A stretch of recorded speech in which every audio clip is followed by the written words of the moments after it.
The thought of people eating people is thought to be repulsive today, but thousands of years ago the practice was considered normal. According to a study in ScienceDirect, the cannibalism was not out of necessity.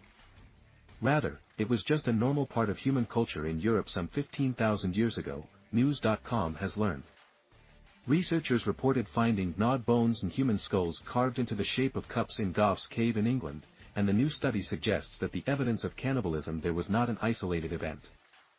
Focusing on the Magdalenian period of the later Upper Paleolithic area, researchers at London's National History Museum found evidence of cannibalism in France, Germany, Spain, Russia, the United Kingdom, Belgium, Poland, the Czech Republic and Portugal. The research was conducted on humanity from 11,000 to 17,000 years ago. The research showed signs of cannibalism, as remains with chewing marks, skull bones were seen with cut marks and bones were broken in a way that suggested they were used to extract nutrients. Researchers say the burials were a ritualistic practice. It is undeniable that the frequency of cannibalistic cases among Magdalenian sites exceeds any incidence of this behavior among earlier or later hominin groups, and suggests that mortuary cannibalism was a method Magdalenian people used to dispose of their deceased, the study states.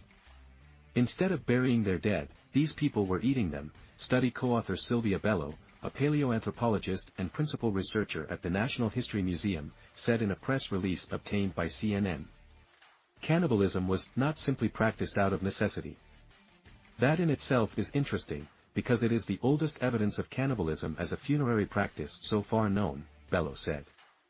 Researchers say that practices of the people from the Magdalenian culture, located in the northwestern portion of Europe, differed from other contemporaries, such as those in the Epigravettian culture, whose people buried their dead rather than eating them. There was a shift towards people burying their dead, a behavior seen widely across south-central Europe and attributed to a second distinct culture, known as the Epigravettian, the Natural History Museum said in the release, according to CNN. Researchers believe the phasing out of the practice came as different cultures molded together and changed the way they did things. We believe that the change in funerary behavior identified here is an example of demic diffusion where essentially one population comes in and replaces another population and that brings about a change in behavior, said William Marsh, postdoctoral researcher at the museum, in the press release CNN reviewed. While the study includes some inferences from evidence obtained, it still provides an intriguing glimpse into how people possibly lived thousands of years ago. We're missing the remains of most people who lived in Europe during the Paleolithic, and so it can always be tricky to be sure of what people did with their dead, Thomas Booth, a senior laboratory research scientist at the Francis Crick Institute who was not involved in the study, told CNN. However, this study provides pretty convincing evidence that ritual funerary cannibalism was practiced by people across Europe 20,000 to 14,000 years ago.